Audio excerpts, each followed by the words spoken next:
There's Shane McMahon, and holy cow! That's the SmackDown Live roster. SmackDown Live is here. Under siege. Blue team, go get him! Thought it was just a little bit better tonight than it was, ladies and gentlemen. I take every chance, take every opportunity.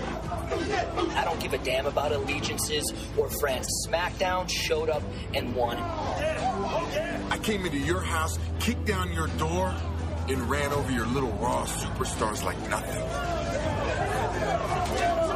Hope it on Raw is safe, and it's time for us to finally show the world how good we are.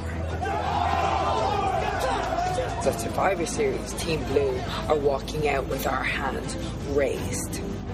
I bleed blue, baby. Hashtag under siege. Under siege. Blue. Hashtag under siege.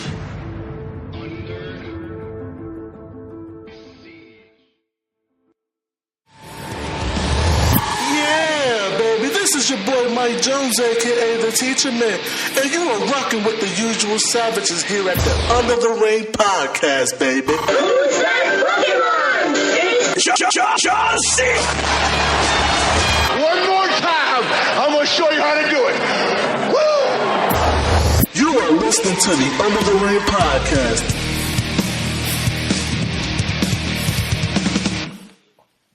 There we go. Hi, guys. What's up? What's up? It is a lovely Wednesday evening here in America. We are all out here trying not to catch swamp syphilis. Well, it is. Wait. What was that, Kenny? Listen, I'm gonna tell you this right now. JoJo come near me, I'm infecting myself. Okay, see, Okay. Oh my I'm gonna tell you this right now. You haven't even been 60 seconds. Anyway, JoJo come near me, I'm getting swamp syphilis. I'm telling you that right now. Because I'm pulling a Trey Songz. I'm diving. That's what's going to go down. All right, so this is Under the Ring, the most electrifying and perverted fan podcast in sports entertainment, clearly.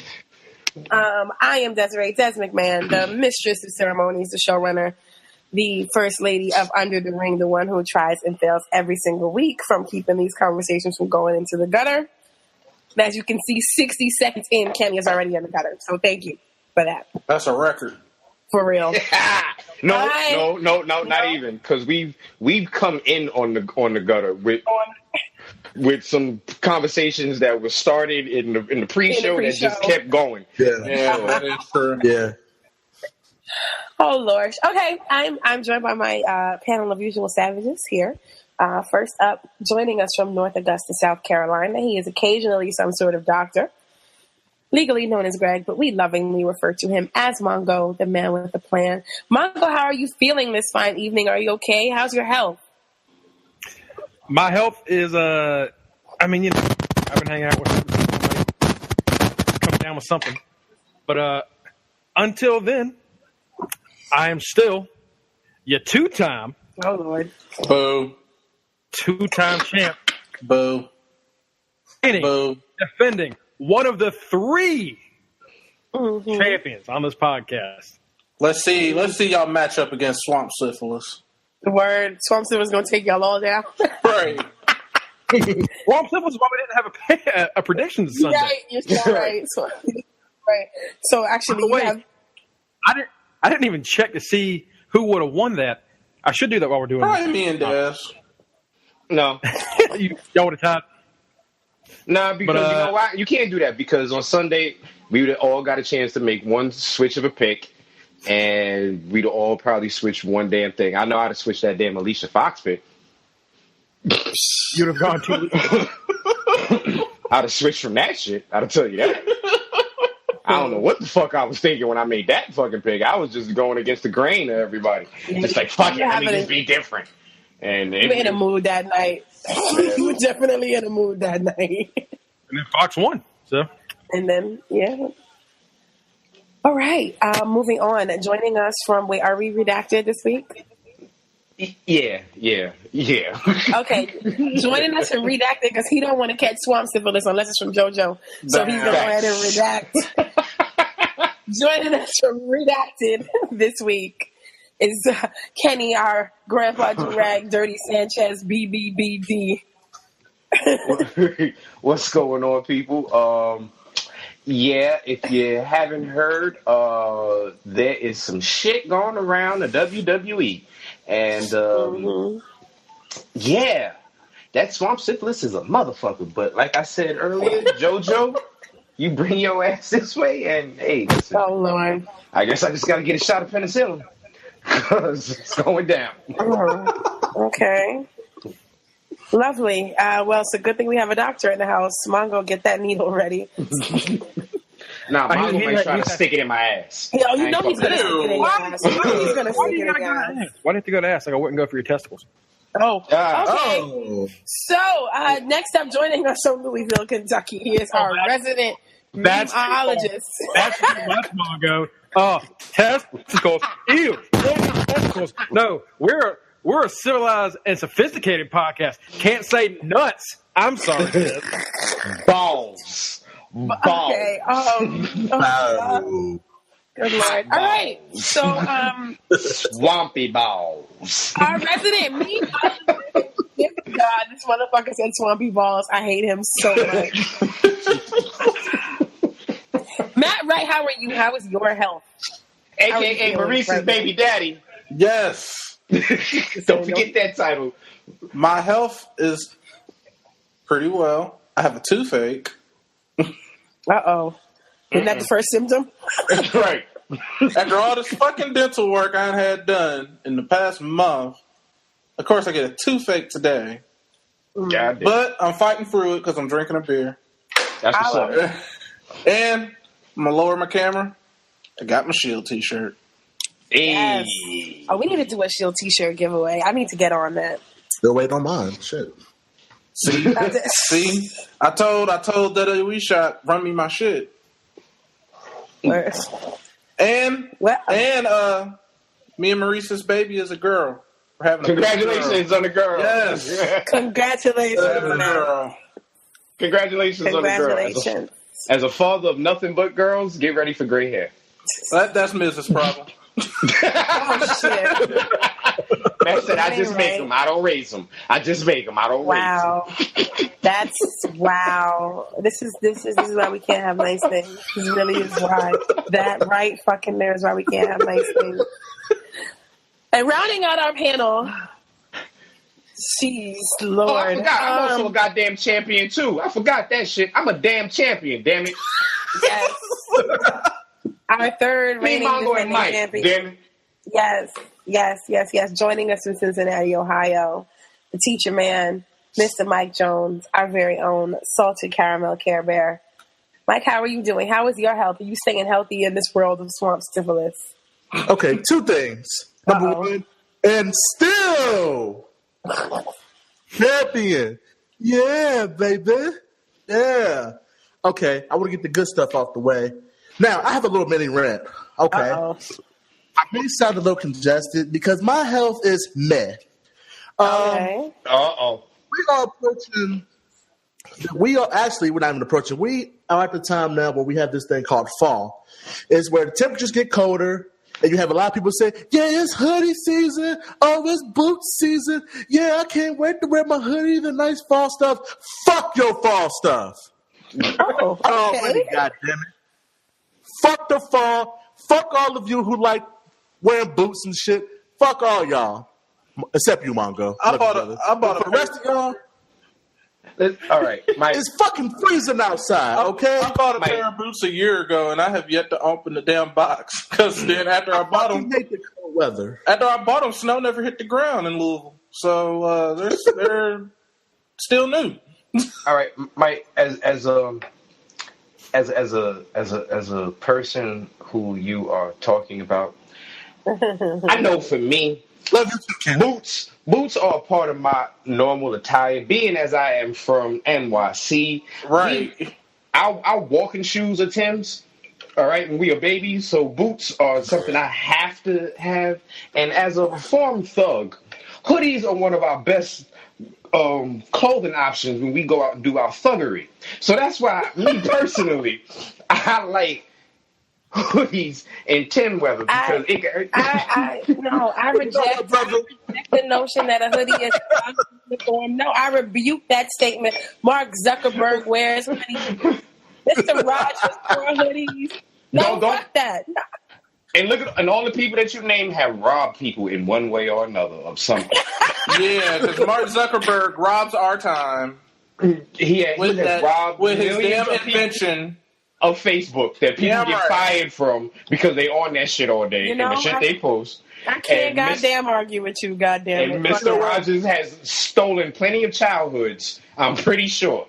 You know what? So minus Mongo and minus the reasons that Kenny just gave us, for all you other fall-loving folks, fuck you. Send your hate mail to me, goddammit. What do you mean? I checked my phone for tomorrow's temperature. By the time I leave my house, it will be 33 degrees. That is a degree above freezing. Wow. Why is it freezing already? Well, just remember last week it was 105 degrees. Right. So shit, I would rather fucking take that. Fuck this cold ass weather. I wear hoodies like most of the fucking year at this point, just because my office likes to keep it on morgue level temperature. So you said morgue level. I am a summer baby. I'm born in the heat of the summer. I am a t-shirt and basketball shorts wearing junkie. That's my weather. All this cold ass weather, all this layering up. The caramel Care Bear is a summer caramel Care Bear. He doesn't like cold. He hates cold weather. He's a chilly, salted caramel Care Bear. Wow. I am a chilly, stuffy nosed Care Bear at the moment. So for all your hate mail, you fall lovers, bring it on. Bring it to Cincinnati. And I'm going to shit all over it. Bring it on. Okay. That's what I'm talking about. Tell them why you're mad, son. That was our weather update. That was our weather update for Mike Jones, our weather correspondent. It's cold here, but I ain't that mad. Hey, Mike, what's the temperature? It's cold outside. Thank you, Mike. Right, thank you, Ollie. All right, put on a goddamn blanket and let's go into news. All right. Our first piece of news we got going on this week is, well, it's a sort of a speculation, but confirmation at the same time. There will be a special referee for the Jinder versus Brock match at SummerSlam. Now, here comes the speculation. The speculation is that the ref will be none other than who? John Cena! That's who will be your... Back from the dead! You can't kill him! So, right now, it's looking like your boy John Cena will be the special referee for the match with Brock and Jinder. You know what? As I said in the pre-show, I just hope this doesn't lead to some type of unification triple threat match where Cena walks out with the belt.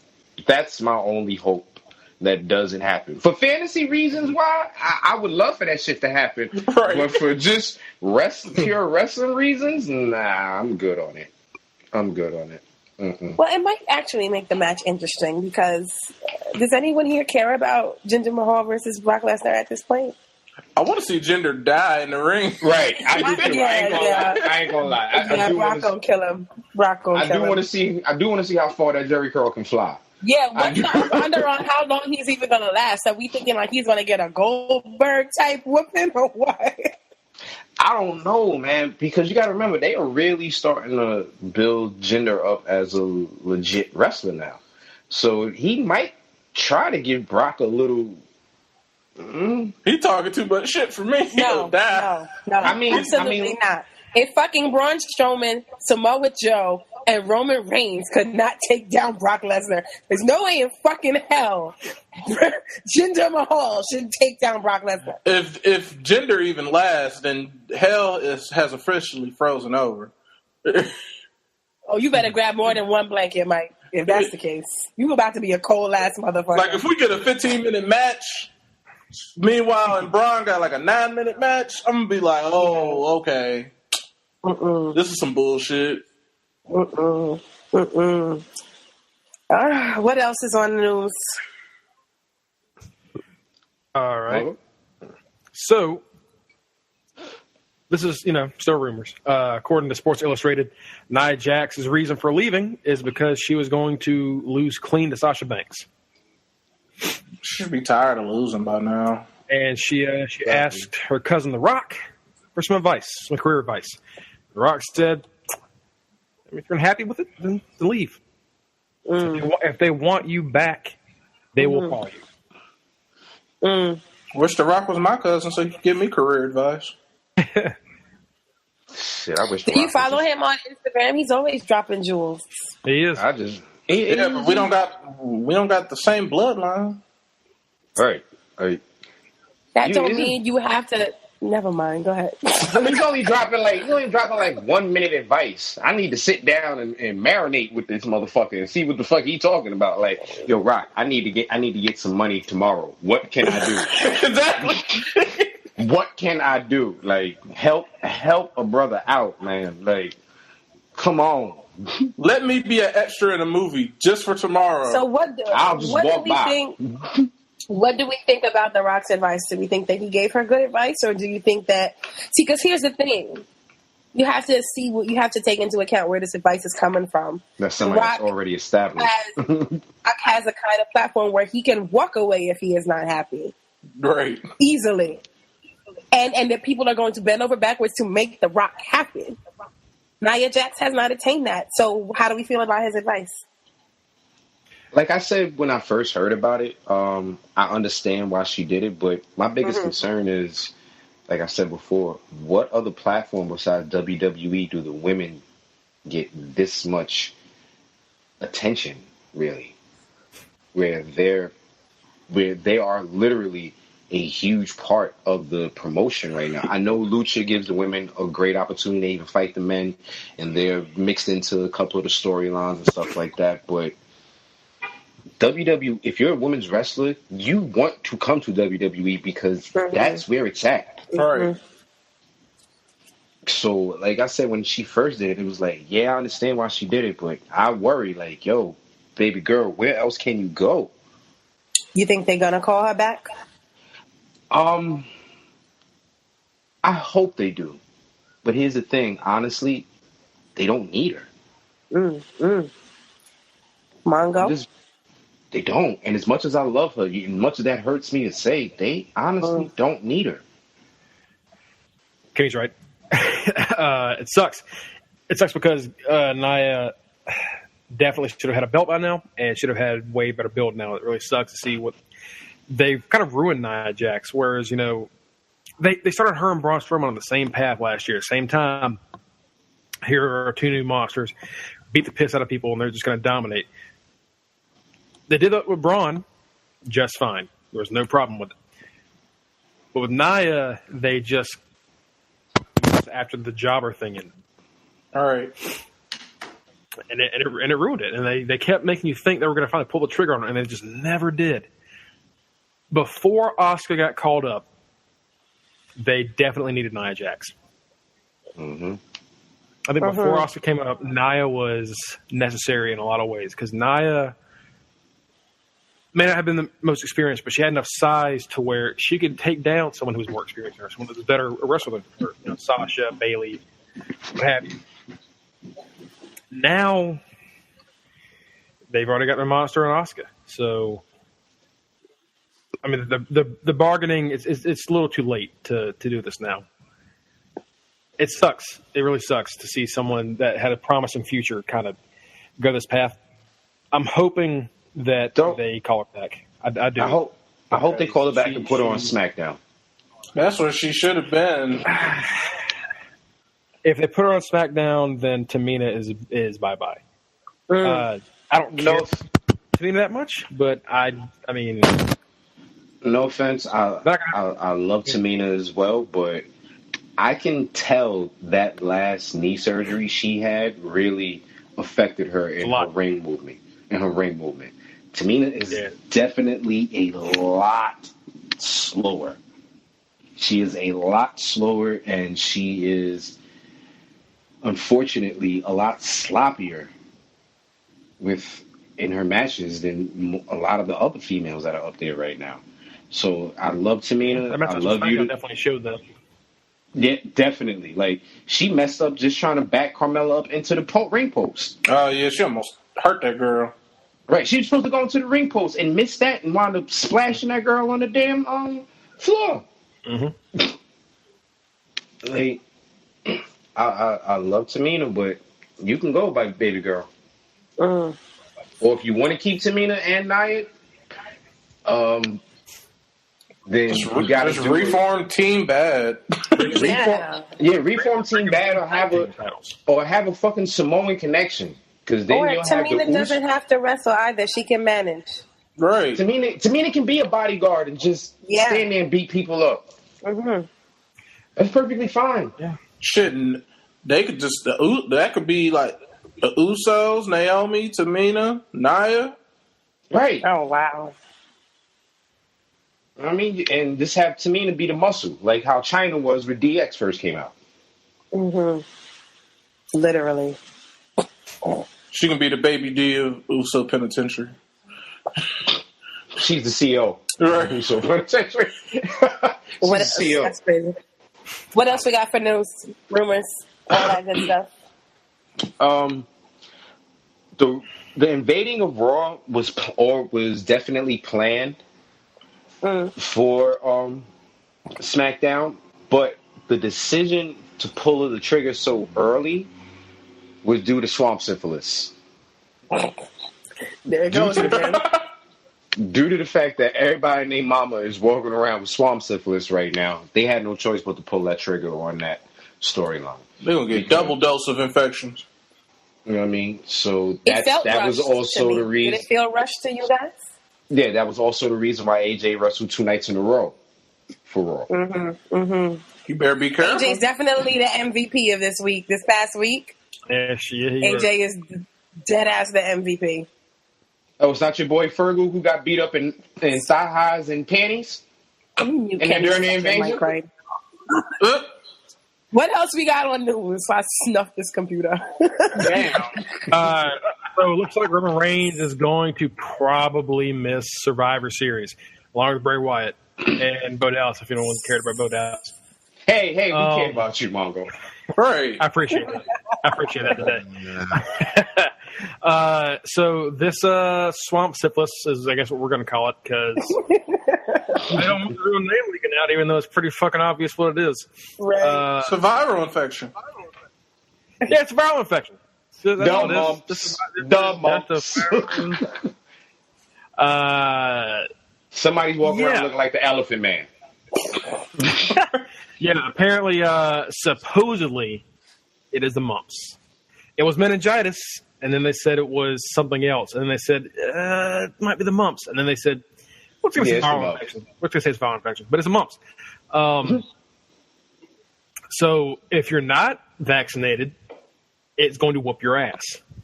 If you are vaccinated, it will take 5-6 weeks, but it won't be as bad on you. What sounds not right, it looks like Roman Reigns is going to come back before Bray will be able to. So it looks like that. But see, also, Margo, I had that. Well, it would explain why they because they've all worked sick or worked hurt before. Mm-hmm. But when you got the mumps, you contagious. They ain't no hiding that. Well, also they ain't no hiding that shit. Like you look like the Elephant Man, right? You look like the fucking Elephant Man. Plain and simple. Because ain't no way in hell they're gonna miss work over some slight thing. Right. It takes a Robitussin and you power through it. It's possible that Roman might not be back in time for the Survivor Series match. That is going to be... But see, Mongo, I got something that said that it's looking like he will be back. Like, he might be getting cleared right before Survivor Series. I'm shipping that man a can of Lysol and he's drinking it. And I read that come Monday, him, Bo, and Bray will be reevaluated to see what's going on. But I got information that it's looking like Roman will be able to work Survivor Series. Yours might be newer than mine. Well, take into consideration... This came from the 24th. The 24th is yesterday. Mine's is from today. Yours is today, then that might have changed. This is what happened to Roman last time, y'all. Before Roman became the whipping boy of the WWE Universe, he was on a very swift trajectory to stardom. And then he got hurt, and he was out for, 8 months? This is worst This is what, the third time he's missed Survivor Series if he misses it? Yeah. You're talking about the time when he missed it due to that, the hernia? That shoulder. Hernia, and then last year, or the year before that, he missed it for something else. Right. But the hernia, I feel like he always misses Survivor Series. But the hernia one, you can't really blame him for. Like, your man was working through it until the point where it was like, all right, I can't do this absolutely no more. He's about to die.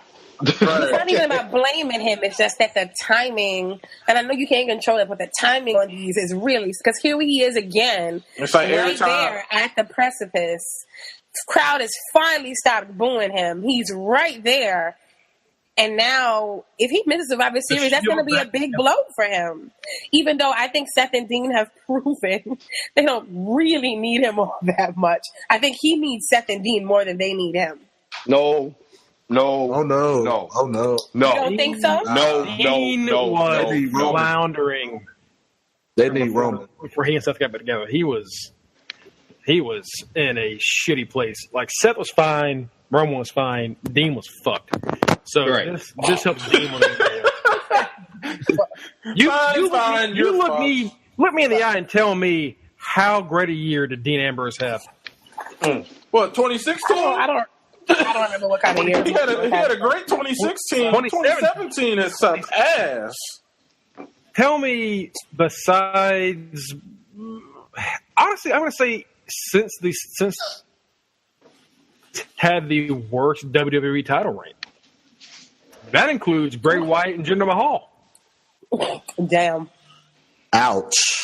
I gotta agree. Dean has been the worst WWE champion we had in years. Yeah. Yeah, I mean, yeah. And when he had the IC belt, he didn't do shit with it. Not one thing. Yeah, he won the title. He defeated the Shield. He defended it against the Shield, and then he just went to like Dolph and. Like, once the split happened and they took him away from Seth and Roman, he flopped. And then he flopped again with the IC belt when he got the Miz. He had a one-off with Baron, and that wasn't that great. And then he lost it back to the Miz. And then Miz brought that belt back to relevancy like he does every time. And then did a thing with Seth, and now they're okay. Dean has been the failure of the Shield, I think. Roman and Seth were going to be fine no matter what. This saved Dean, not Roman. Yeah. I think we mentioned it either last week or the week before last. Like, Dean is having the time of his life during this reunion. And in large part because he needed it. He needed that reboost. Because, like we all said, his career at this point was going nowhere. So he needs Roman more than anybody.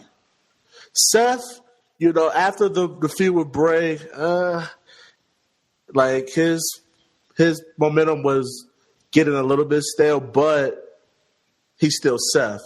But Dean, oh yeah, Roman is the MVP of that group, and Dean definitely needs Roman. Right. Like, you can tell, like, even with Seth and Dean just doing the tag team thing, they didn't get a pop like that until they didn't get that huge pop until Roman came back and they became a Shield again. Like, people cheered for Seth and Dean and they gave him a loud pop. Yeah, blah, blah, blah. Oh, it's a little mini Shield or whatever. But once you added that big-ass Samoan back to the group, people lost their fucking mind. And that's in large part because Roman, he's taken Cena's place, I think, as the most polarizing figure in the company. I think. When you have that type of polarizing figure with... you don't think so? I don't think so just yet. Because you know why? There's not a place in this world that Cena can't go to where he won't be recognized. there are still places where people aren't too familiar with Roman Reigns' face. They know of him, but they don't know him like Cena. You don't think Like, that little feud helped some? It helped some, but you got to think about this. Cena is main stage, man. Cena is making movies, TVs, series, commercials. Cena is recognizable, big time. Yeah, he's the White Rock. I would say Roman is the most polarizing person full time in WWE. Yeah, that's fair. Yeah, definitely fair. Because when John Cena's there, comes back, Roman takes a back seat instantly. Everybody takes a back seat. Right. That's fair. That's fair. Fair. Yeah. What else we got for news? It might be some good news. About time. Due to the recent actions of said Raw GM Kurt Angle, there is huge buzz going around that Daniel Bryan will re-sign with WWE. And I say due to recent actions, due to the fact that WWE, who said that Kurt would never wrestle again, doctor said he would never wrestle again, yet he got into a ring for TLC, has Daniel Bryan going, is there a possibility you will let me wrestle again? So there's a lot of buzz going around that DB is going to re-sign. DB about to wrestling. He about to invent a super swamp syphilis. So that way he can get in. Yep. Here's my thing. I wouldn't mind seeing DB, especially with the talent that we have going on right now. But at the same time, I don't want to see DB die. Like, can you imagine Daniel Bryan in the ring with Braun Strowman? Oh God, no. Well, don't put Braun Strowman. That's why his ass stays on SmackDown. Okay. Just keep his ass away from Jinder Mahal. He'll be all right. But okay, even if you leave him on SmackDown, can you imagine DB taking a Kinshasa from Nakamura? Because you know those two have fought before, so Nakamura's not going to hold back, thinking that DB got brain damage now. That's true. He's going to go at him. Can you imagine what's going to happen when he catches one of those? That beard is going to turn into a ponytail because that's how hard he's going to kick.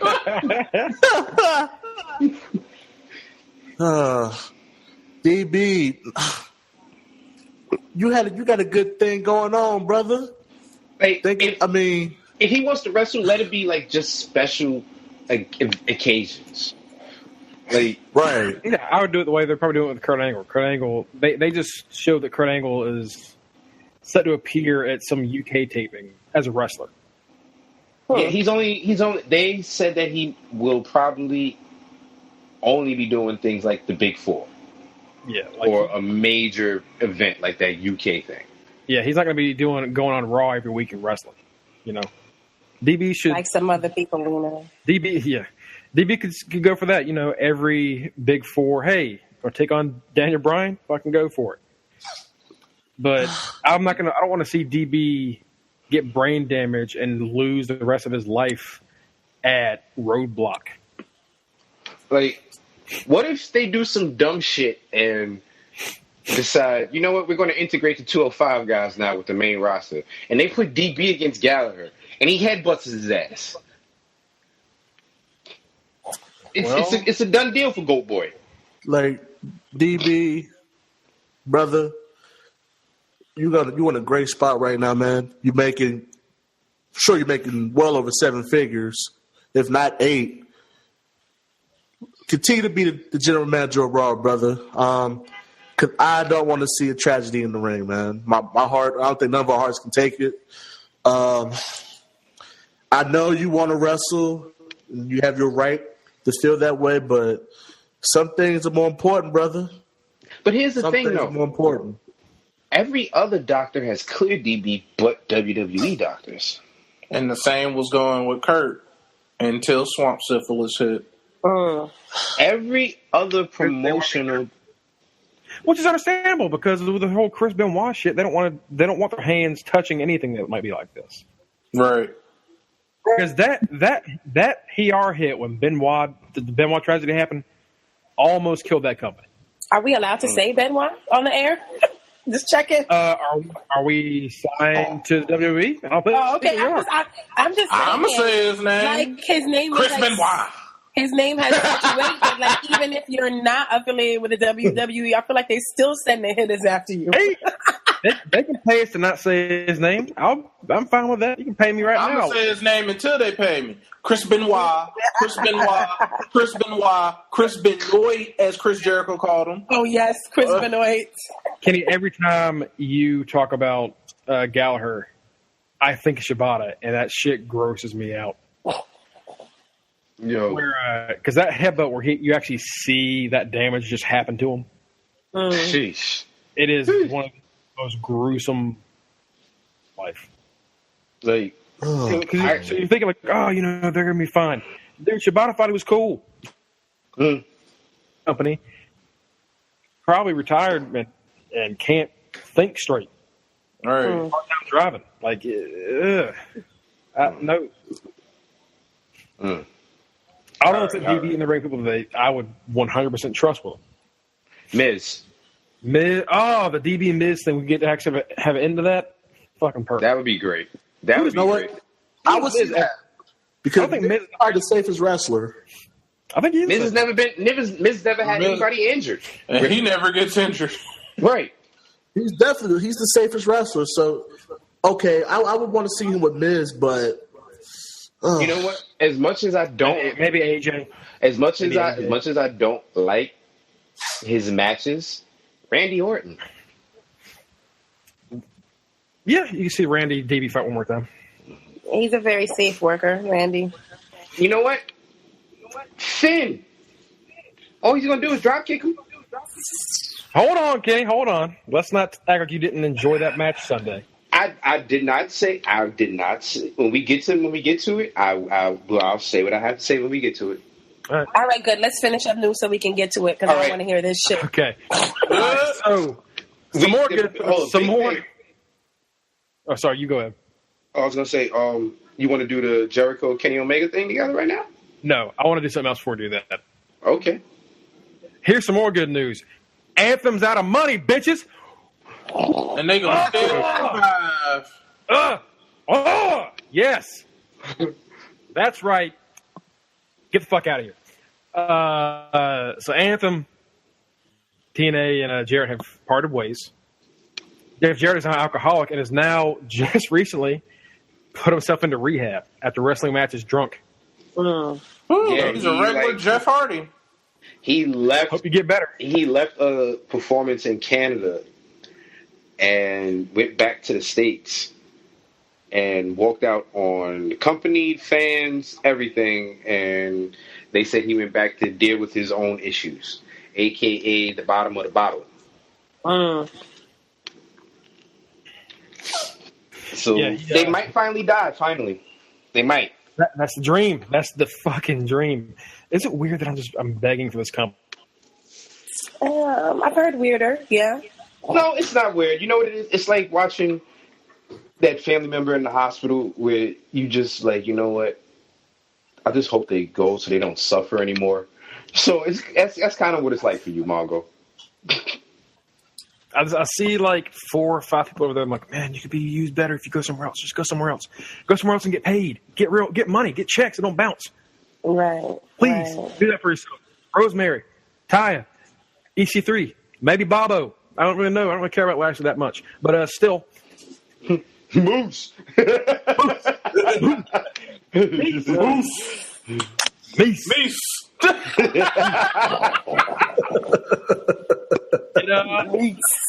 Meese Knuckles, baby. Meese Knuckles. Dang, I wish I knew the episode number off the top of my head so I could refer them back to it. I'm really hoping this is in so we can just wrap this shit up because I don't know if I can deal with another year of TNA barely hanging on by a thread. Seriously. I feel like that's been the case with them for the past decade. Yeah. One more thing before we get to Kenny Omega and Jericho. This is a person that is in my SummerSlam card. Will Ospreay. Hey. has been working for Ring of Honor and New Japan, defeated Kushida, the Junior Heavyweight Championship earlier this month. All right. Way to go, Will. So, as the championship, usually given guys are about to fucking push, which means Ospreay ain't coming anywhere else anytime soon. No. No rush. He's about to be Japan's new 8. Omega. Good. Wow. That's awesome. All right. Let's go, Kenny. Well, there has been some Twitter beef going back and forth between Kenny Omega and Chris Jericho. And right now, Ring of Honor is definitely and highly trying to set up an angle to do a tournament on Jericho's upcoming little cruise thing that he has going on. So they are really pushing for Kenny Omega and Chris Jericho to fight so much that they're even offering Jericho money to come wrestle at Wrestle Kingdom 12. Wow. That's their WrestleMania. That's New Japan's WrestleMania, and they want this Jericho Omega fight. How would you guys feel about that? I mean, on the mic, it would be a great feud between those two. Yeah, I agree. On the mic, it would be a great feud between those two. In the ring, I think this would be a better matchup with 10 years ago Chris Jericho. Yeah, I mean, Jericho's had some great stuff recently, but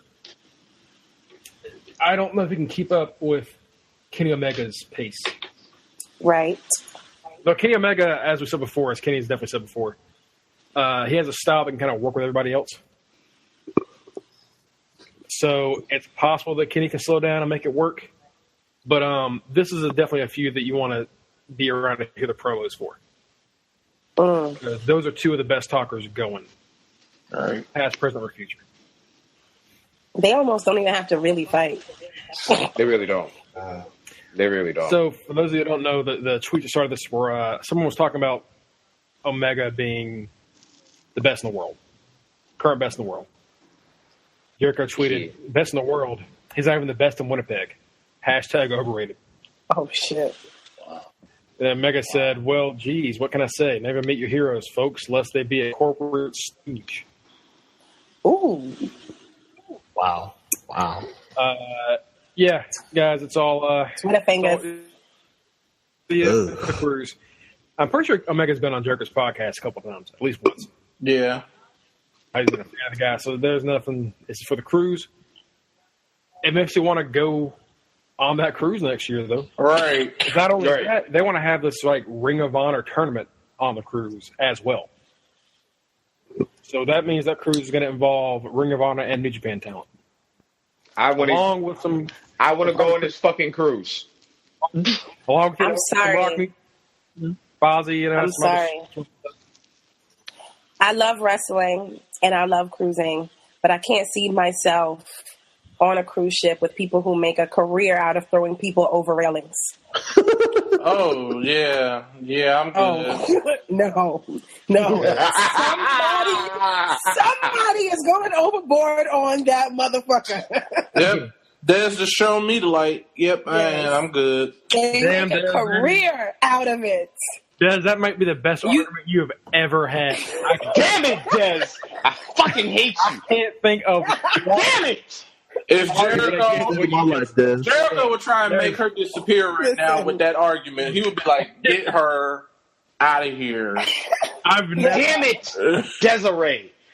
Jericho would put her on the list right then. I just put her on the list of murder. She's fucking gone. Mike, that goes on the list. Dez kills everyone's dream about going on the Jericho. I'm Put that sorry. on the way. I want to go too, but don't tell me to picture one of them clotheslining and forgetting that there's not padding on the other side of the rail. Hey, Des, I got 2 words for you, Des. Thank you. You saved a life. Saved a life. I ain't trying to see nobody die. I'm cool. Exactly. You actually picked there is nothing but vast ocean on the other side of that route. I already can't swim, so of the ocean. I am definitely afraid of the ocean. Yeah. Mm-mm. Damn it! Let's go into TLC now. You done ruined the not news.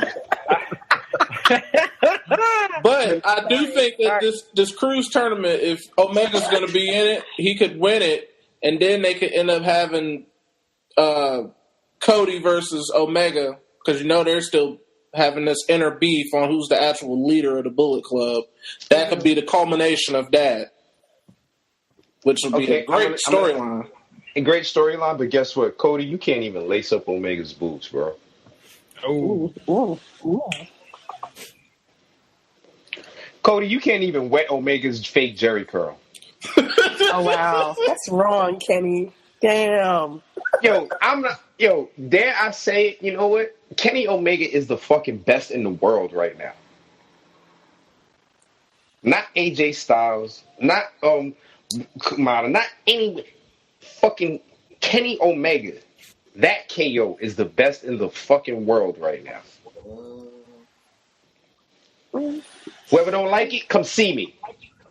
You don't know where I'm at? Try to find me. That's because you redacted this week, so they can't find you. Listen, see, if the viewers were smart, they can look at the background and see where I'm at, because I've said where I'm at with this background before.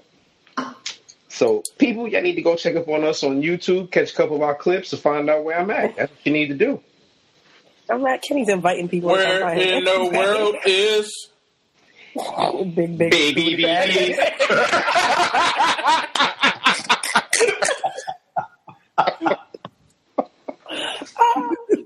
we have any more news? He's at the. Or are we going to He's at the closest Shoney's, y'all. God damn it! All right, TLC. Let's start this shit off. Yes. So, first off, was this good? It was a solid C+. Yes. It was average. It was average. Was this probably better than it would have been had Swamp Syphilis not invaded Raw? Yeah. Because we got Finn and AJ.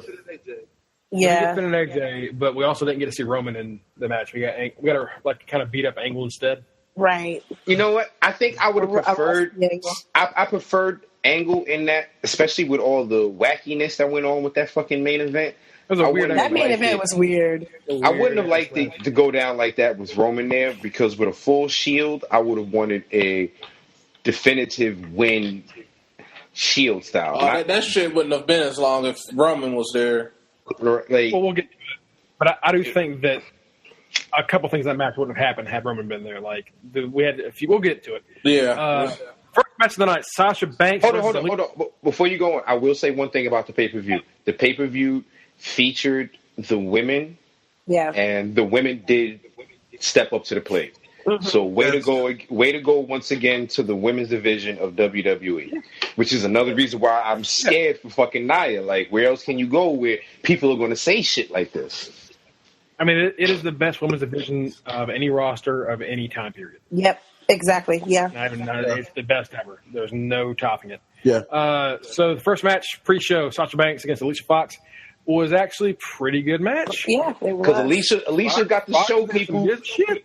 Right. Alicia got to show people that she's been in the business for fucking 10 years. People forget that, man. Like, Alicia Fox was in the business when Undertaker was a full-time wrestler. Yeah. Listen. Started out as Edge's wedding planner. Yeah. Let's forget that happened.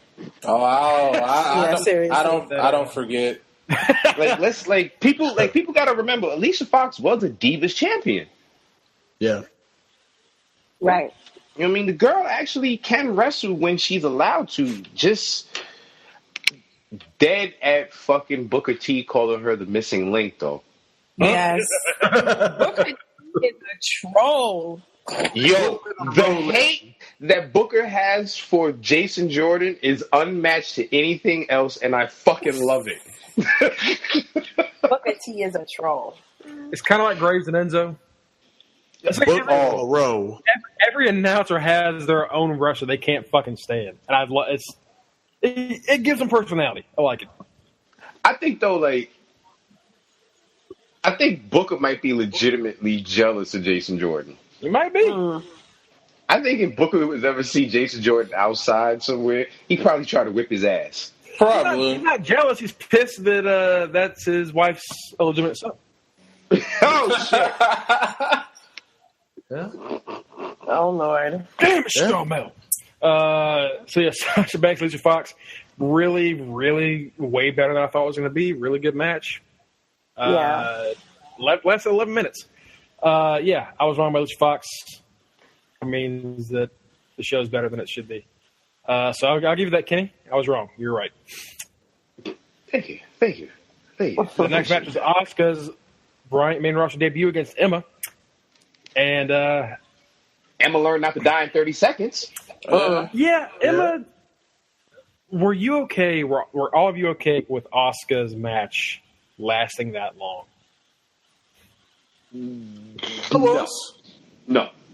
No. It should have been a little bit shorter. Yeah, if you're building her as this dominant, you're building her as this dominant, unstoppable force. Asuka's going to kill you, but yet there were plenty of times we were like, "Oh shit, Emma's going to kill Asuka." Right.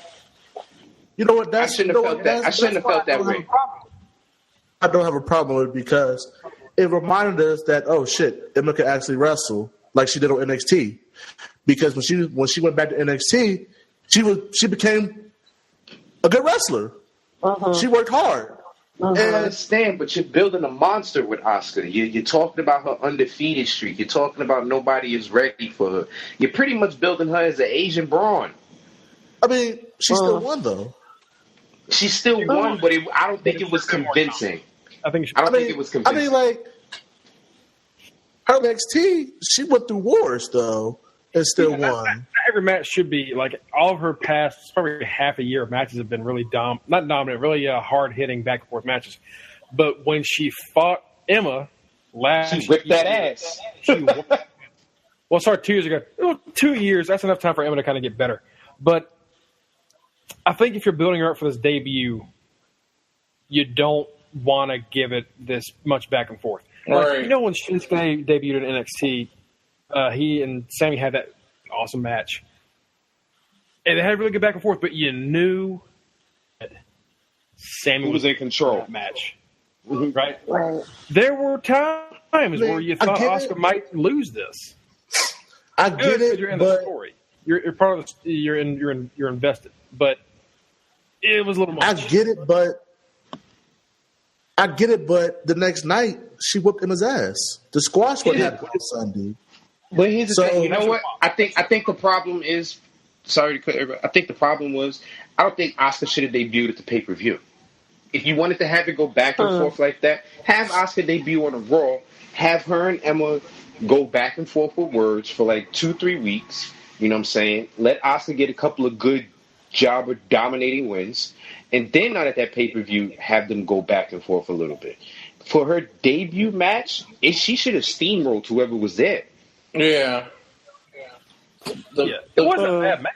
It wasn't bad. It was really good. It was just, it was weird to not have her dominate her first appearance. Yeah, it wasn't just her first match on it was her first appearance on the main roster, wasn't it? Or did she come up beforehand? That was her first appearance on the main roster. That was first everything. So they should have gave her one jobber before, one or two. Like after every match, Emma comes out, talks shit, leaves. Like it looked like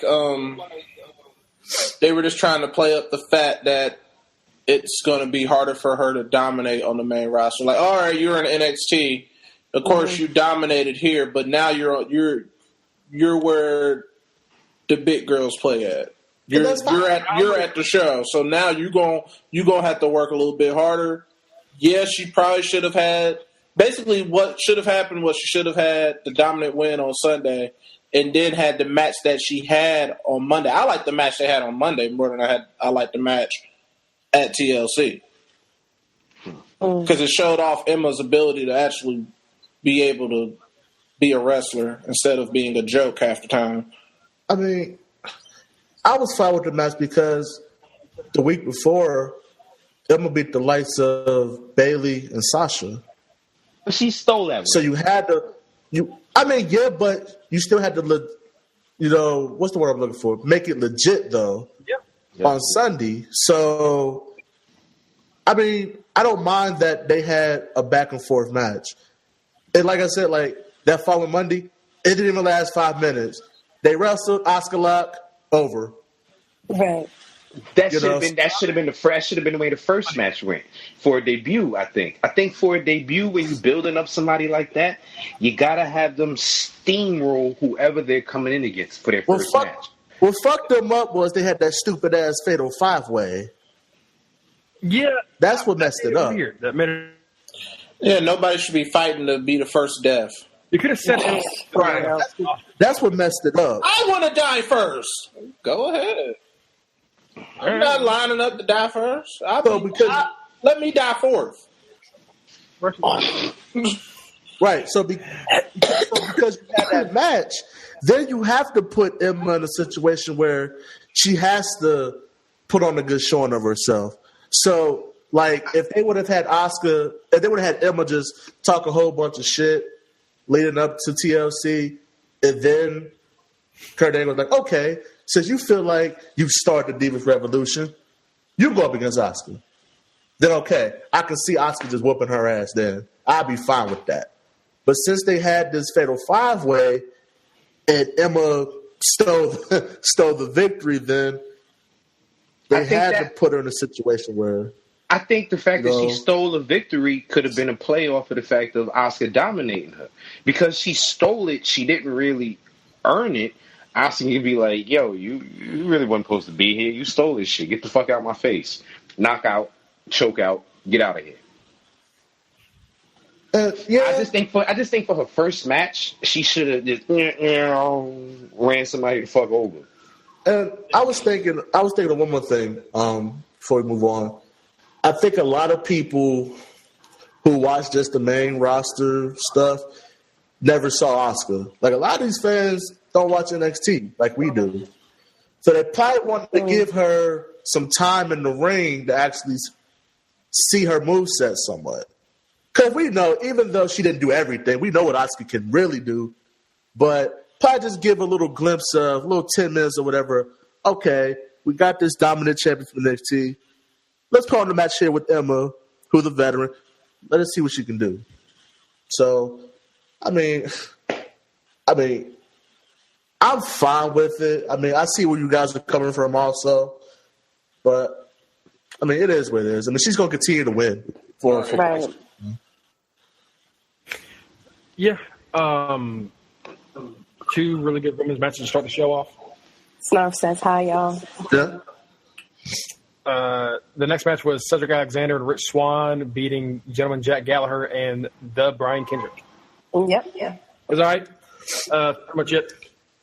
Cruiserweight stuff, not really that important. It's weird seeing Jack as a heel because I didn't really catch his heel turn. Mm-hmm. But, it's all right. What did you think of it, Kat? He wants to be in a combo right now.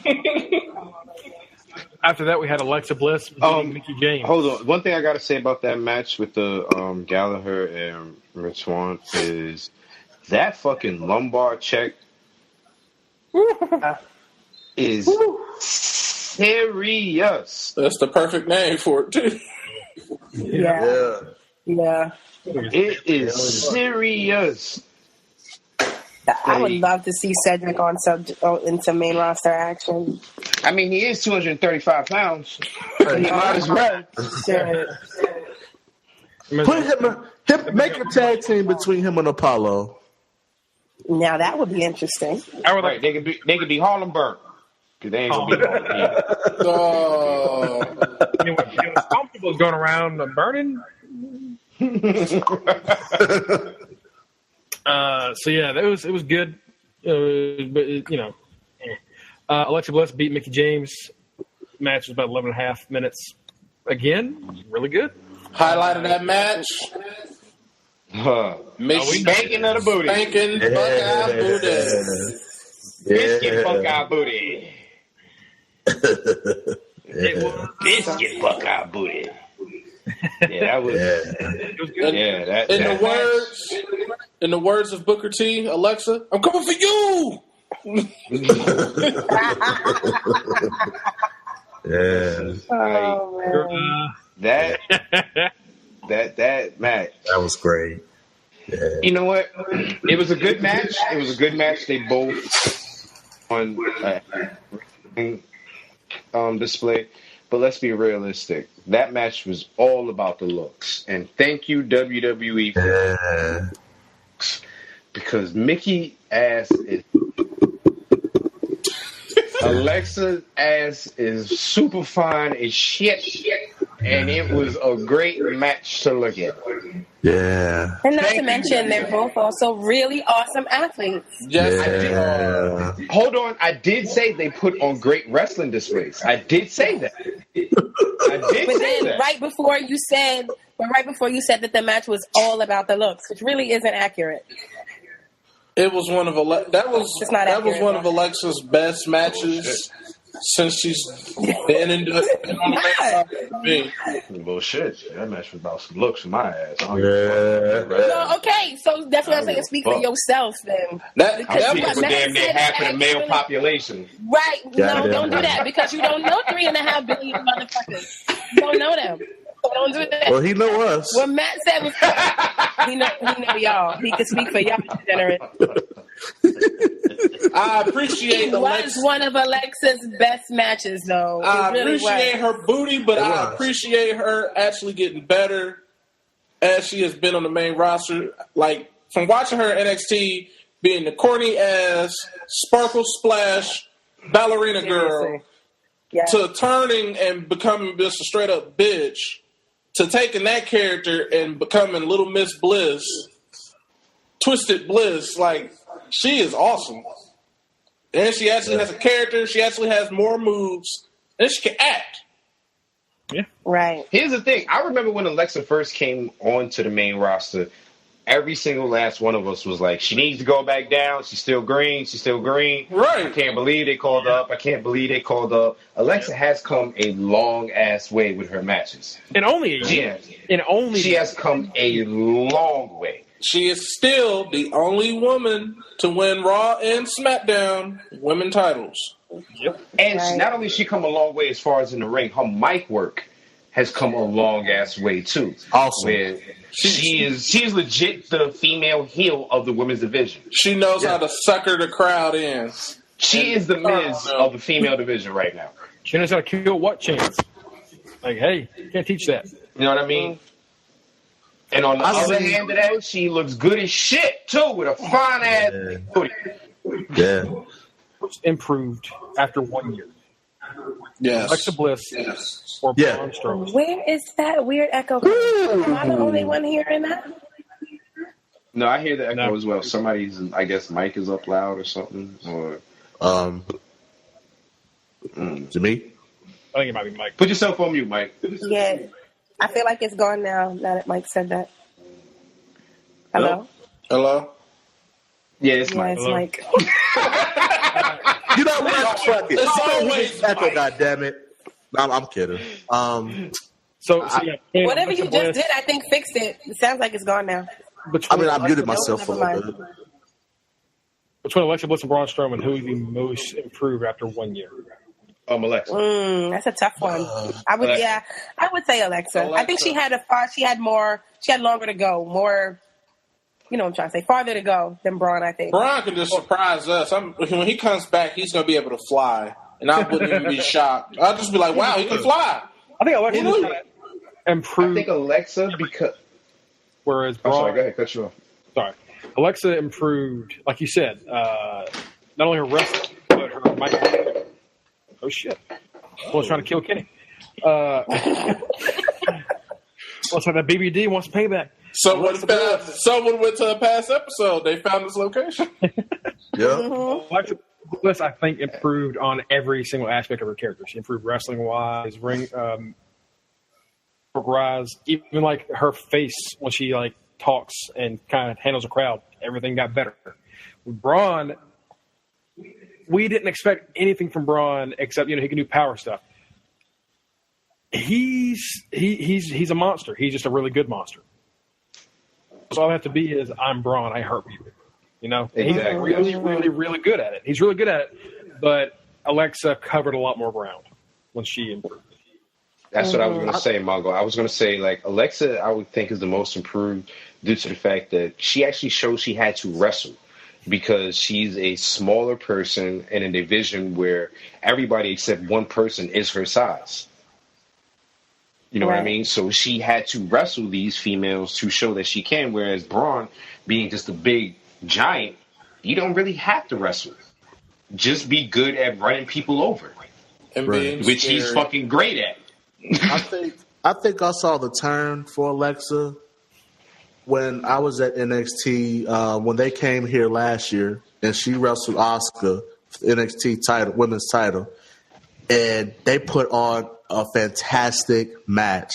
Because before then, I was just looking at Alexa like, oh, this cute little blonde, you know, whatever. She's okay. But then I saw her wrestle live, and I was like, oh, shit. And then I saw that the crowd was getting behind her. I'm like, yo, this girl she has gotten a lot better. And she took that momentum from that time where I seen her, and man, she has become a star, a huge star. Big time. She's great, man. She's great. For me, I think the turn was when she won the women's title.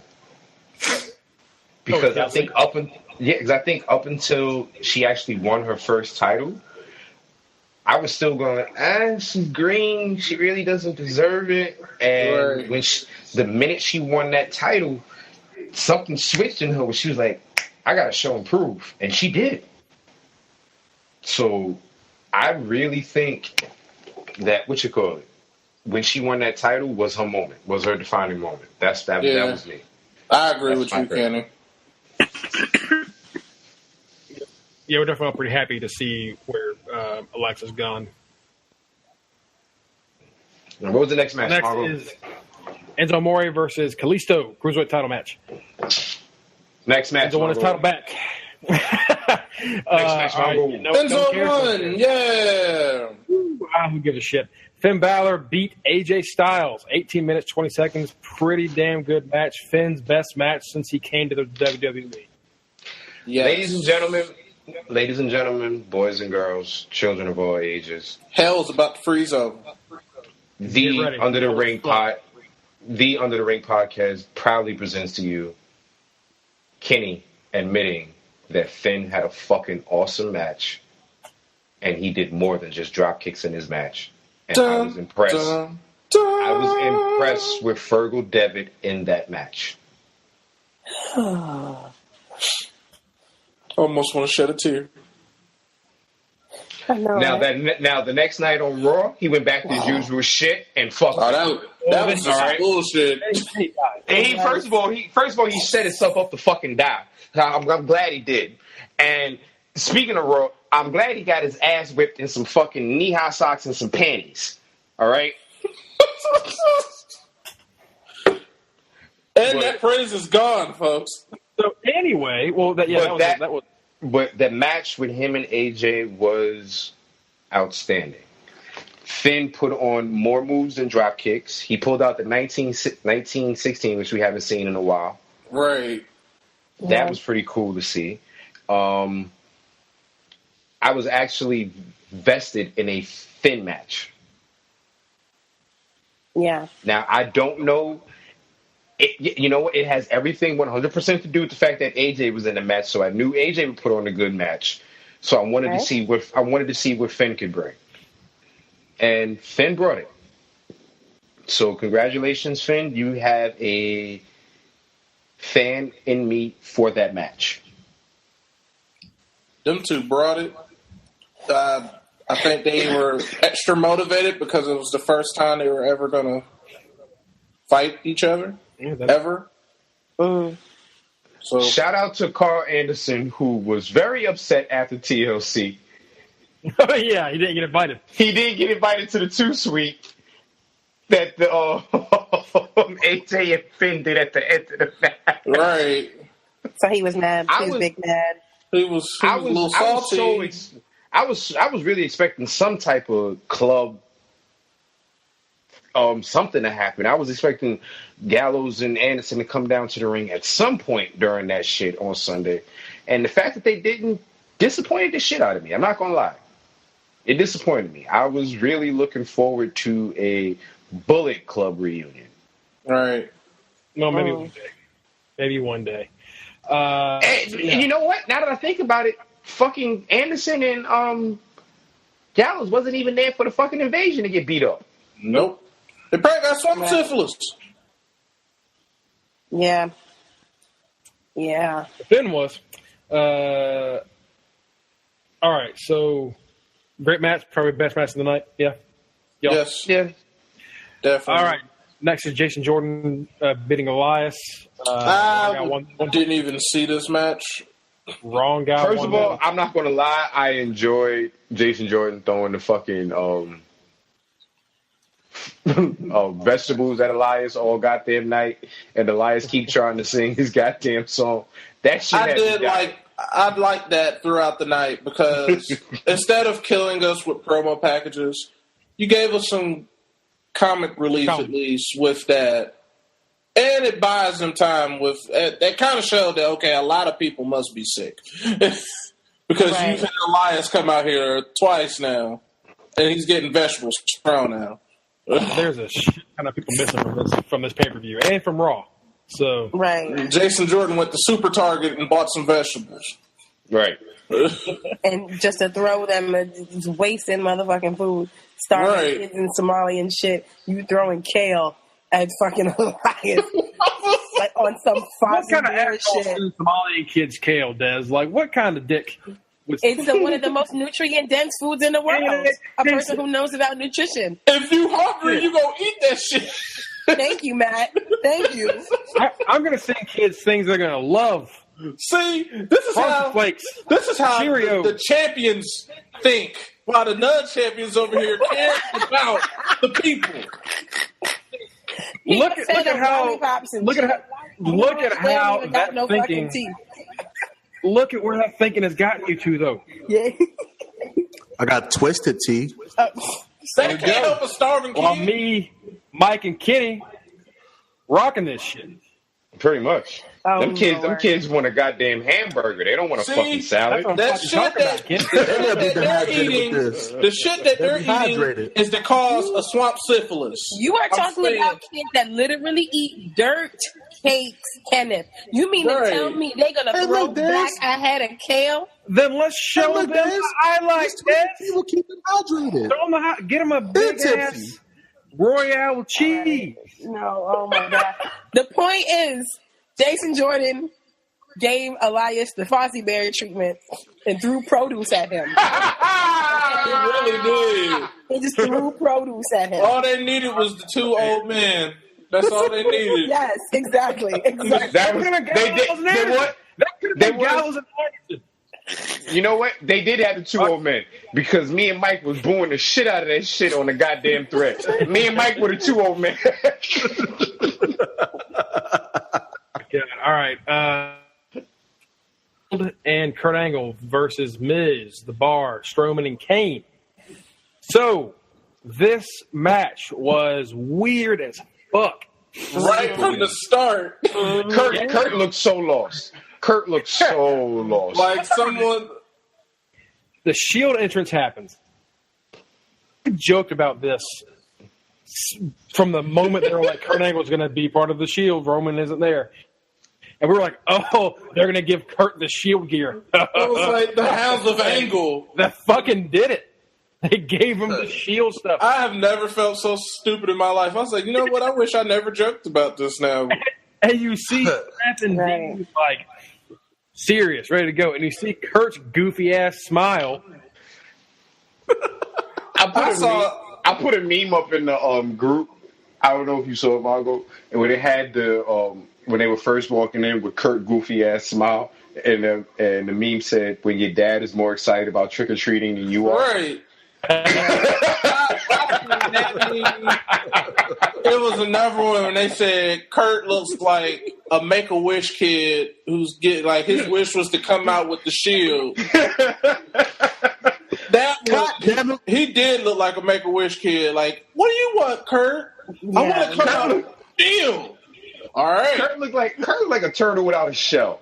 Let's be realistic. All right. Like, I've never seen someone look so nervous, so awkward. It just you did not pull off the Shield confidence whatsoever. You just did not.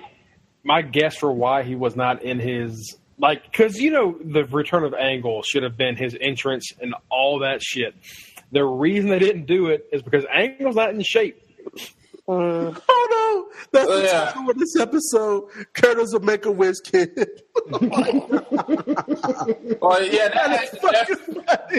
That was definitely Kurt had on the Shield gear because he still has a dad bod right now. Yep, he's not ready to wear. He is not ready. He is not the wrestling machine. What do you want for your last wish, little Kurt? I want to be a member of the Shield. All right.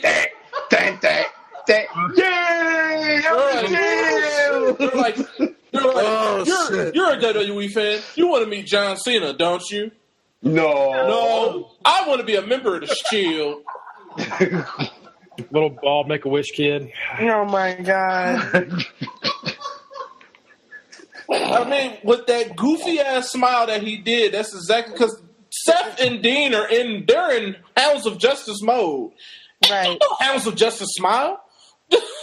Yeah. Shield don't smile. Yeah.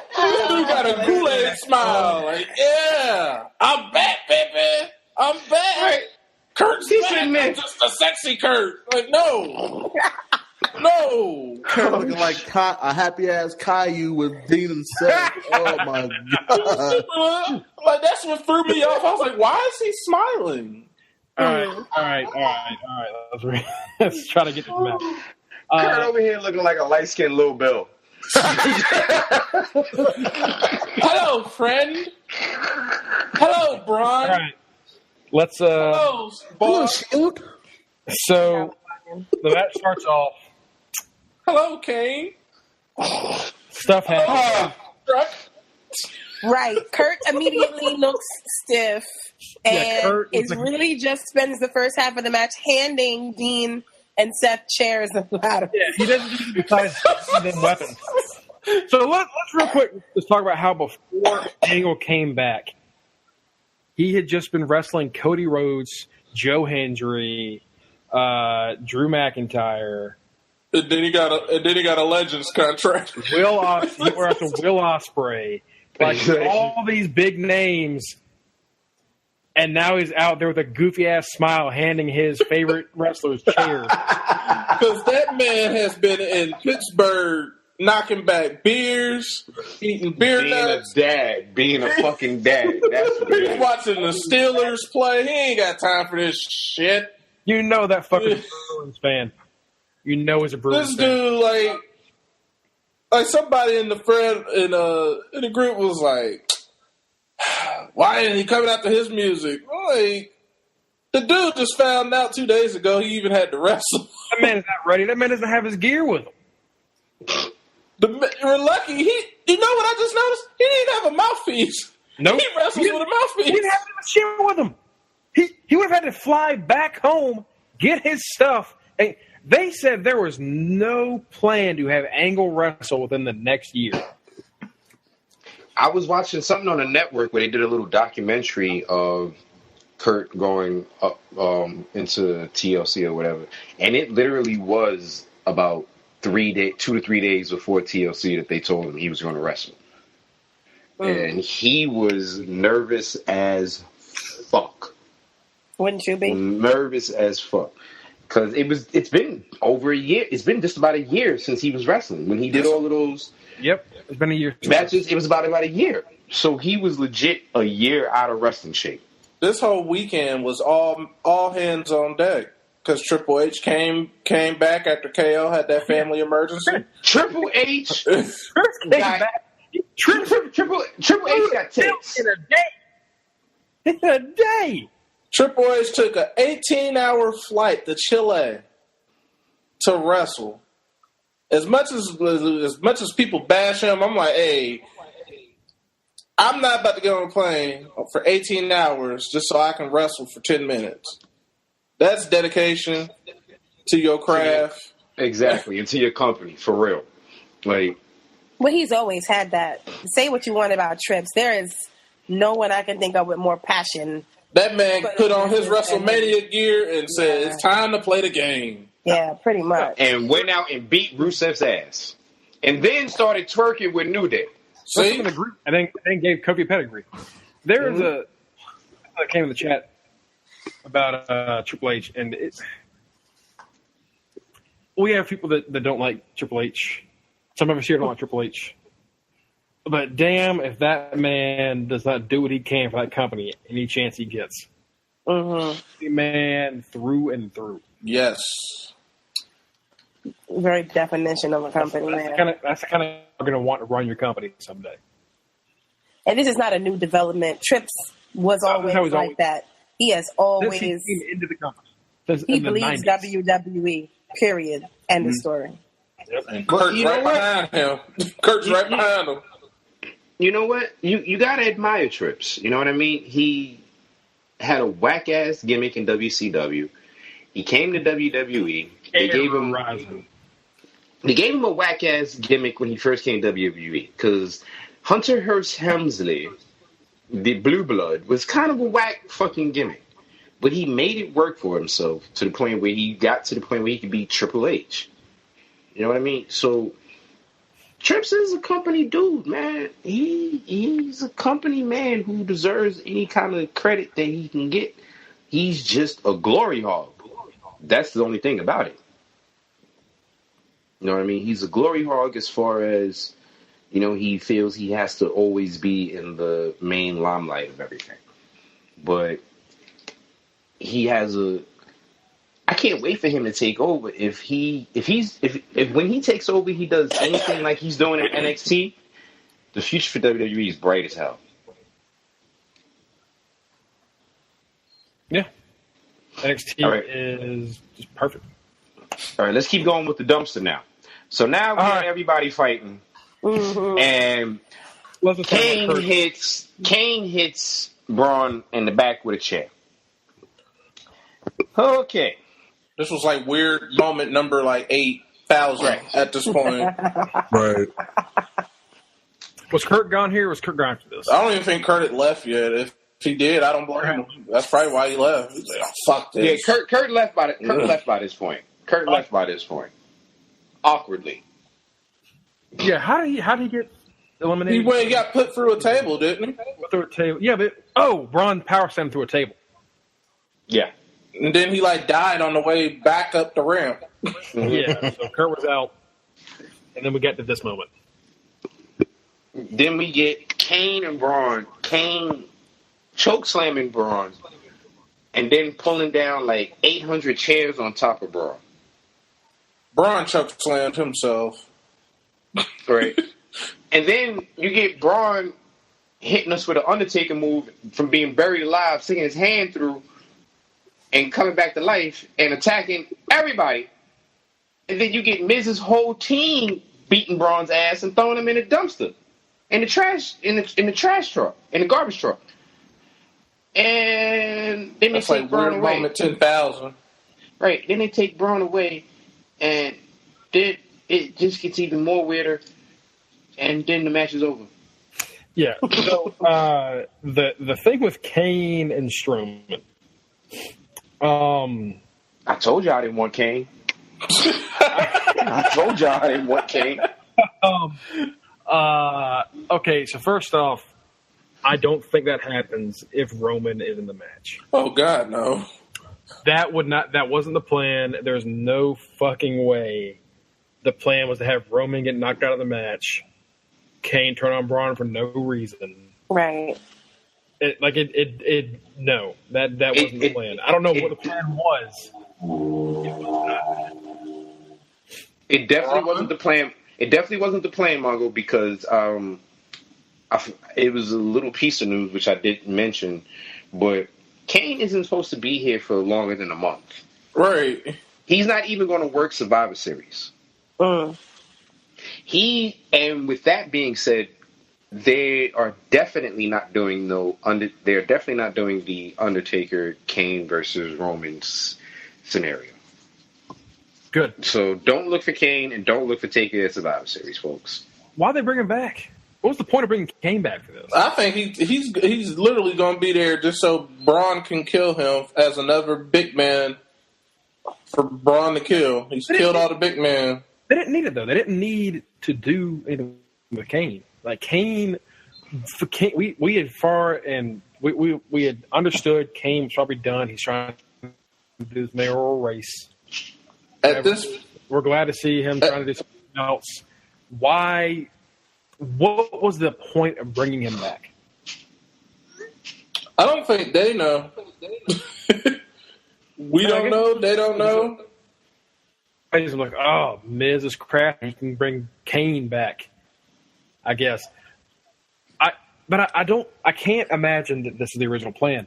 So what I want to know is 2 days before TLC, they learn Roman can't fight.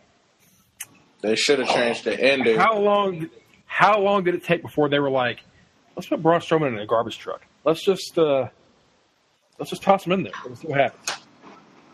Because I don't think anything after the entrance happened in that match. No. Then it got to the point during that match where they had the first, miscommunication in which, Braun hit Kane or Kane hit Braun. With that that first miscommunication, I was like, okay, this is getting kind of stupid. Then they started dragging it out. They went outside. They're fighting all over the place. Then the garbage truck comes out of nowhere. And it just became one big clusterfuck. And now I'm looking at the clock, and I'm like, all right, it's 10:55. End this. Please. I don't care who wins at this point. I was hoping at that point, I was like, just let Miz win. Let Miz's team win, because the team that they're supposed to be fighting isn't even actually here. It's two guys of the Shield and a Make-A-Wish kid. Would y'all been upset if Miz's team had won? Would y'all been angry at all if Miz's team had pulled it? No. Because that match was so fucking ridiculous that it wasn't it a good match? It was weird. It went off the rails at so many points. It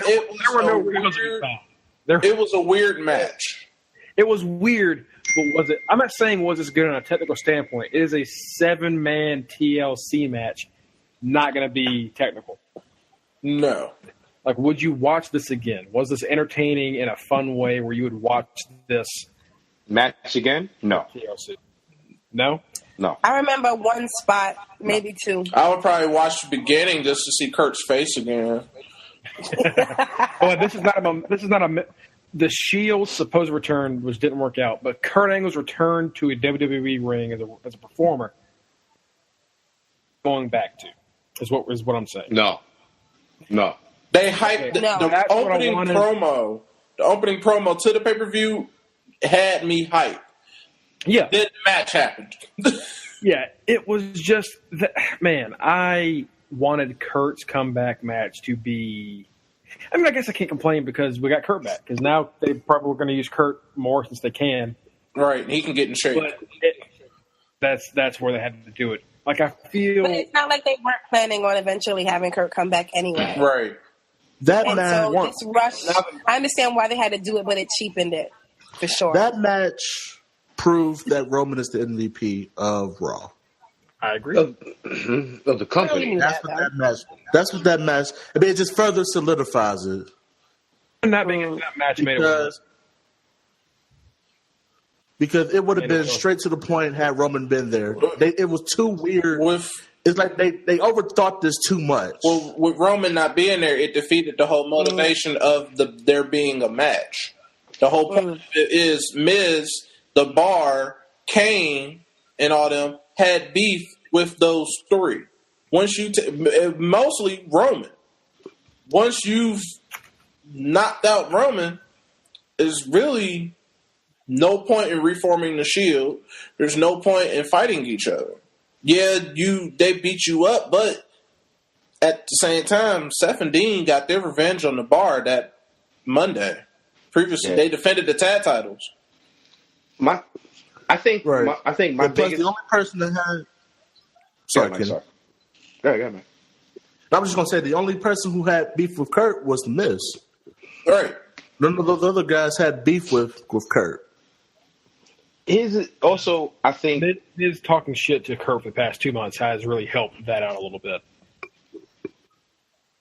Thank God Miz shit talks everyone that he sees. Yeah.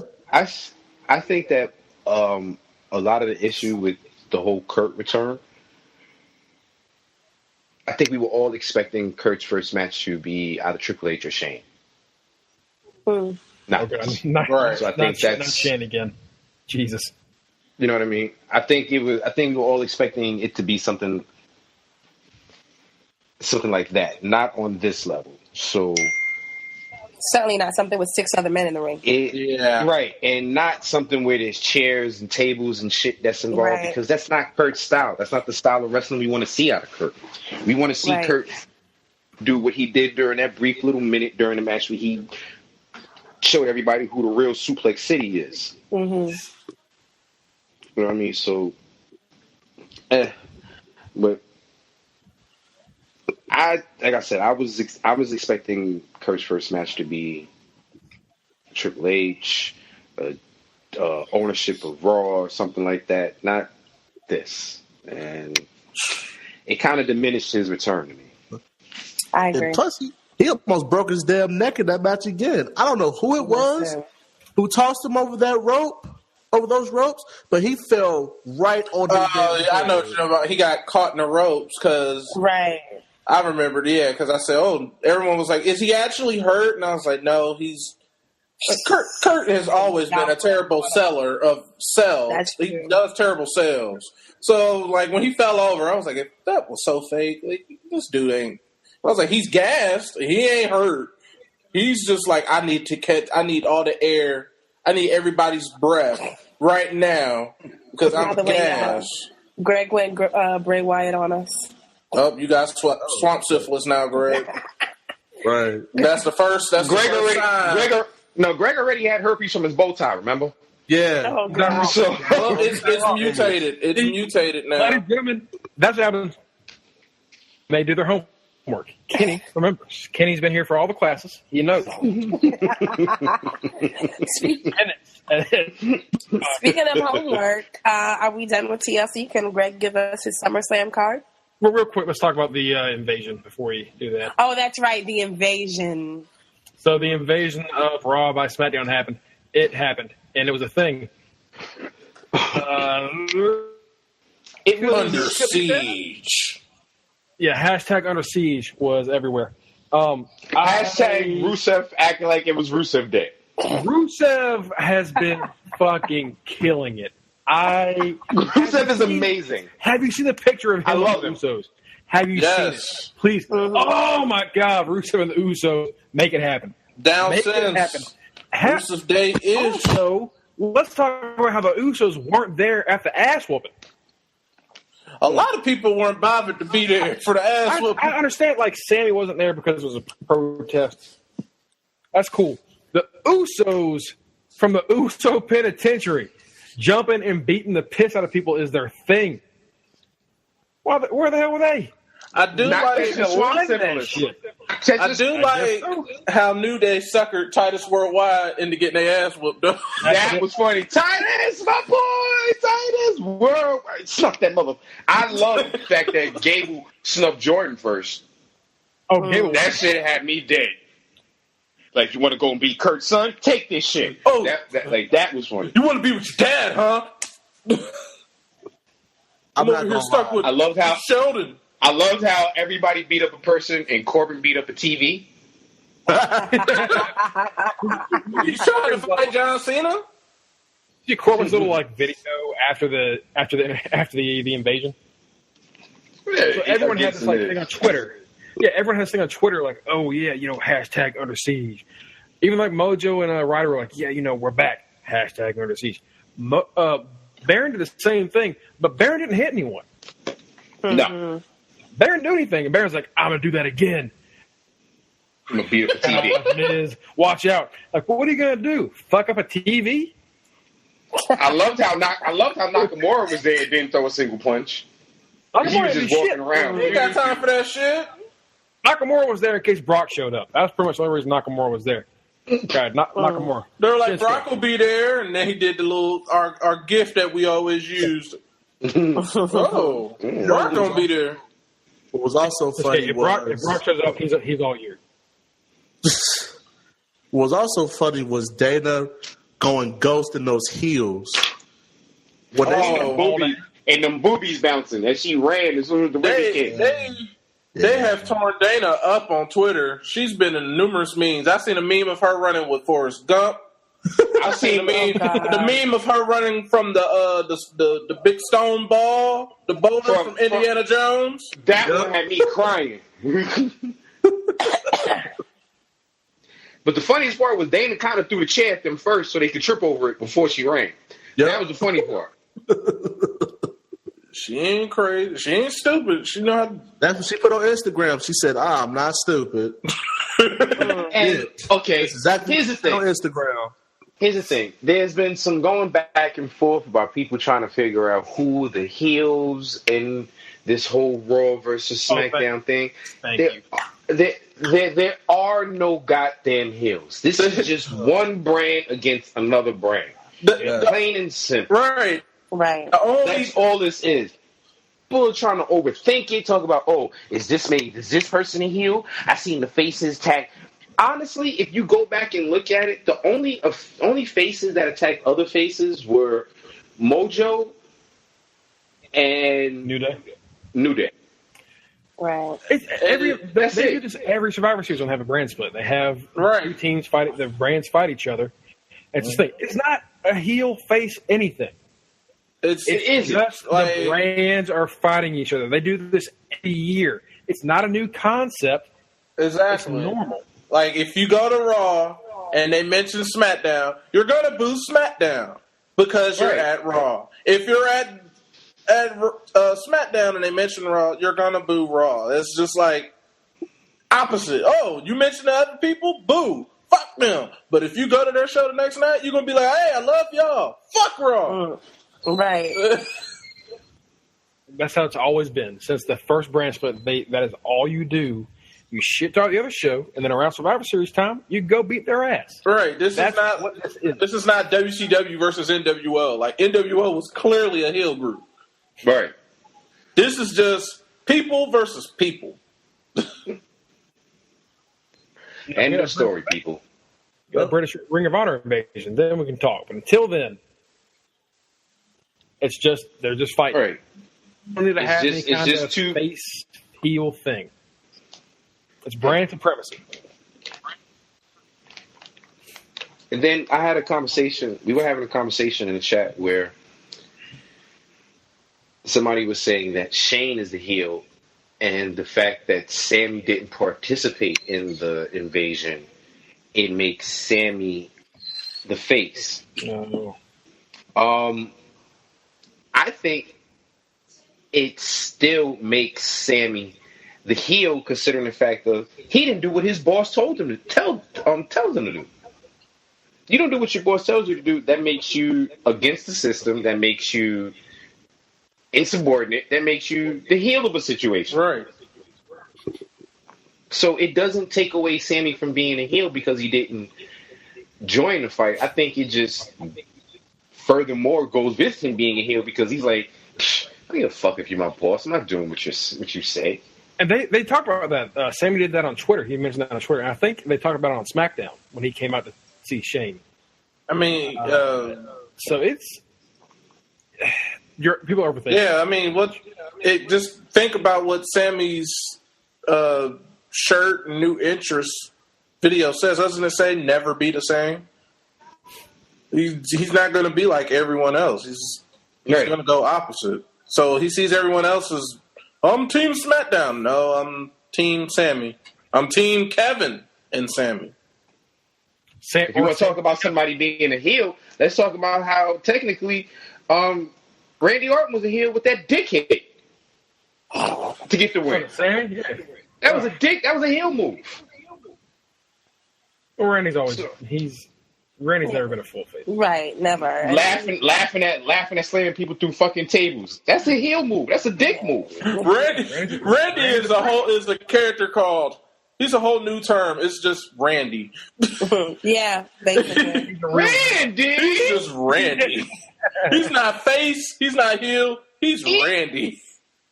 He is whatever his mood is at the moment.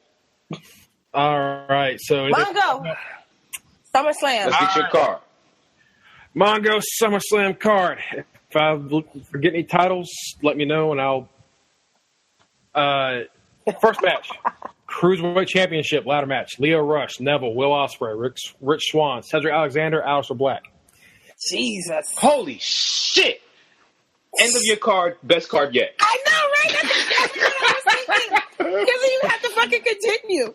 You won. End of your card, best card yet, you fucker. Match number 2, women's tag team title match. Who won? Nikki Cross, Ruby Riott. Oh, first match, Will Ospreay. Oh, okay. So women's tag team title match. Nikki Cross, Ruby Riott versus Bayley and Sasha. Riott win. Women's tag team title match? Yep. As of those. Then we have the U.S. title match. Sami Zayn versus Pete Dunne versus Pentagon Jr. Ooh. Pete Dunne wins. Pete Dunne. Woo. Pete Dunne won in my card. I thought I was going to say Pentagon, didn't you? You thought that. You thought wrong. Pentagon have bigger and better things to do if we ever do anything.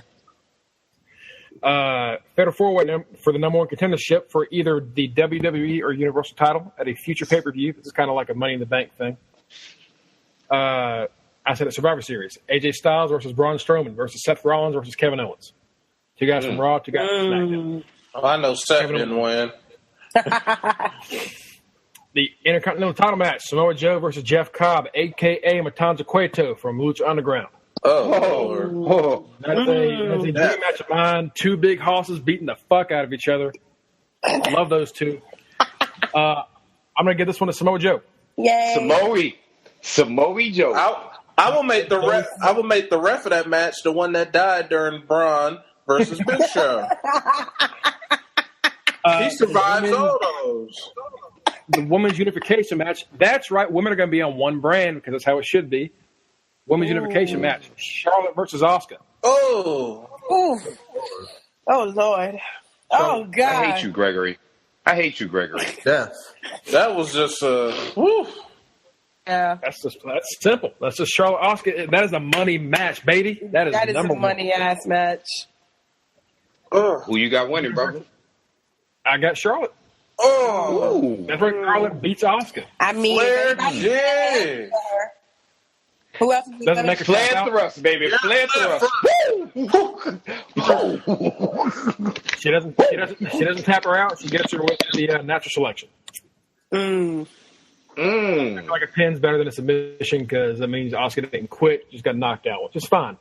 Right. Rick is going. The tears will be flowing from Rick. Oh, listen. I don't know why Nia should have been tapped out last year, but we'll talk about that shit at another time. The Universal title match: Shinsuke Nakamura versus Kenny Omega. Kenny Omega. Who we got, Mongo? Best in the world. That's how I think I had that one too. I had them in the Iron Man match, right? Yeah, you did. Yeah, boy. Yeah, I want to see that. I don't give a fuck if they fight for 5 minutes. I want to see that. Yeah. Tag team unification TLC match. Sanity. We're going to go with champions from each brand. They're different, though. So, Sanity from NXT. They're coming out there. They're not unifying titles. The Usos. Right. And the Raw Tag Team Champions are Trent Seven and Tyler Bate.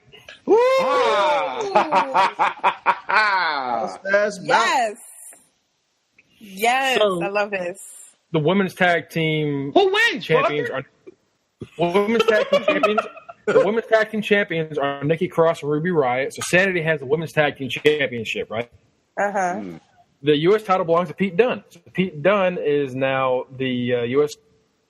Both of those groups have titles. Mm. Usos ain't winning this. So I think, who do I want to see dominate a brand? Sanity or the British Invasion? The British Invasion, baby. All the way. British guys. The red coats. It hurt me so much to not have Damon win this belt. But damn it, Bate and Dunn won the belts. Mustache Mountain. Mustache Mountain. Tag team champs. Ouch. Look, you don't pull something cheering. That's a damn shame. No, I had to adjust my brassiere. Finally, final match of the card, the WWE Championship match. Roman Reigns versus Drew McIntyre. Ooh, okay. Another two big fucking horses beating the shit out of each other, yo. Drew better win this. Oh, Drew's winning. Oh, okay. Okay. That Roman goes for a spear Claymore. 1, 2, 3. Oh, God. Because Roman loves to throw himself in the shit. Seriously. Yes, he does. He gets thrown into a Claymore.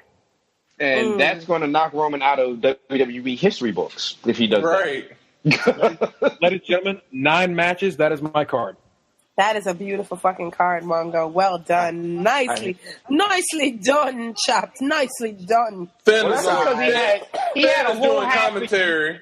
He had a whole half a year to think of his card since Dez took 6 months. Kenny, I do did mine the day after we announced this shit. I did too. I was ready to go whenever. Okay, Mongo. Dez is taking too long. Could win first, Mongo.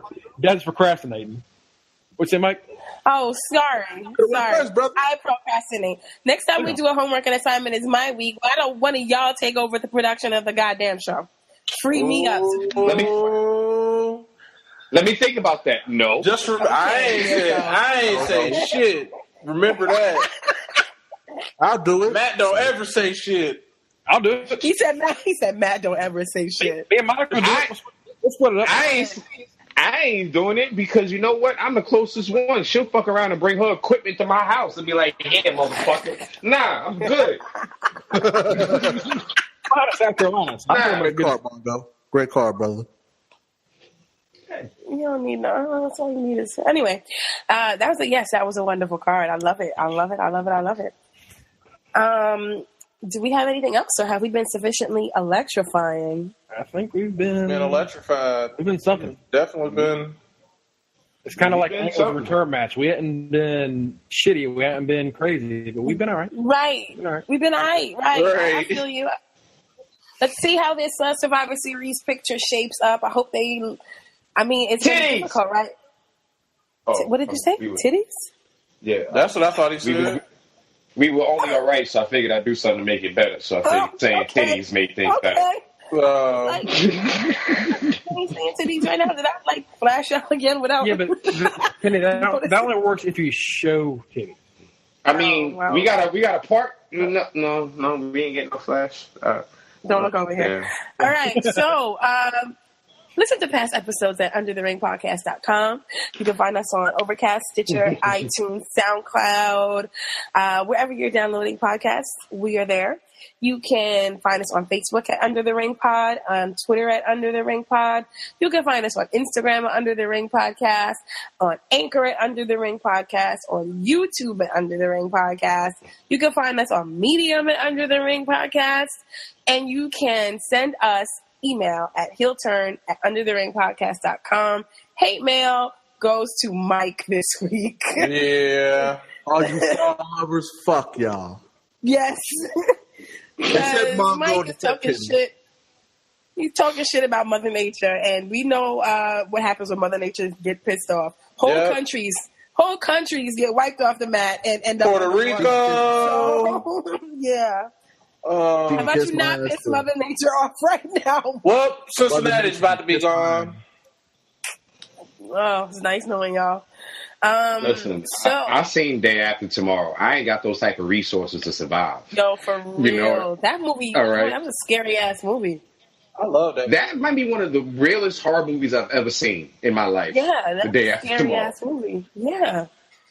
Like they froze. Dead ass froze. Nah, chill. Dude, there was water up to the Statue of Liberty's hand. You know how tall the Statue of Liberty is? That's all New York is gone. That's what that means. Yeah. Nah, man. Right? Nah. NYC gone. When is that high? All right. Join us next week. We have a nice couple of weeks off from pay-per-views. So praise the Lord. We can talk about wrestling again. This might be the longest run as Under the Ring champions for anybody. The three of us. Yes, y'all get to hold on to your belts. Yeah, thanks to Swamp Syphilis. Thank you, Swamp Syphilis. I mean,